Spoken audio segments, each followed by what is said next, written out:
Human rights lawyer and a former legal advisor to the Palestine Liberation Organization. She joins us via Skype from Haifa in Israel. The IDF likes to call itself the most moral army in the world. It says that when abuses are committed, they're dealt with. Does this verdict demonstrate that, do you think?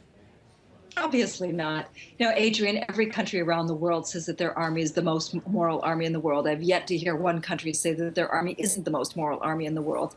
The problem here is that the only reason that this person was even brought on trial was because of the fact that human rights organizations had captured this murder in cold blood on camera. Otherwise, we wouldn't be seeing him at all even facing any trial, much less a conviction. And let's be clear, he was convicted not of first-degree murder, even though it took more than 11 minutes from the time that the man was first down on the ground, on the ground, until this soldier shot him in the head.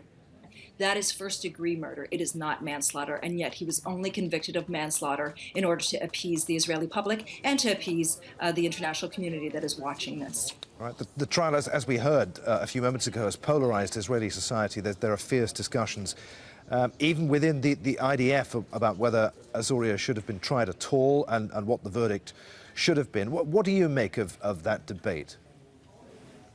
Look, this is not a society that is polarized at all. There may have been a few demonstrations, but by and large, we've seen that people have been coming out in support of this soldier. And the reason that they've been coming out in support of him is because the Israeli as a country has never really faced any level of accountability or been held accountable for its crimes. It's always a level of impunity, whether it's in the army or further on in terms of the government itself. So by and large, what we have seen is people who are coming out in support, and we even see not just the right wing that's calling for a pardoning, we're also seeing so-called centrist and left-wing parties also calling for his pardon. So what this points to is the fact that Israel has gotten away with murder for decades, for 5 decades to be precise, and it continues to want to get away with murder. And the only reason that this person was convicted was because it was caught on camera.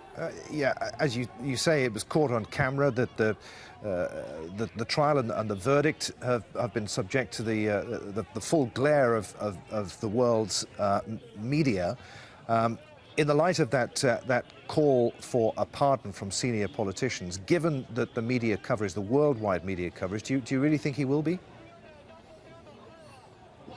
Well, it's hard to say.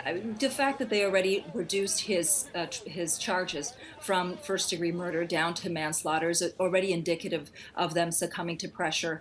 That being said, I'm not sure that he will actually get a pardon or whether he will serve time. But what I can say is that in the past, when soldiers have served some level of sentence, it's always been small in comparison to the crimes that they've committed. I remind you, just for example, in the 2014 case of when the Israeli army attacked Gaza, that the Israeli army exonerated itself, or during the killing of Rachel Corrie, a peace activist from the United States, again, the Israeli army exonerated itself. And when soldiers actually do serve time, their prison sentences are quite small.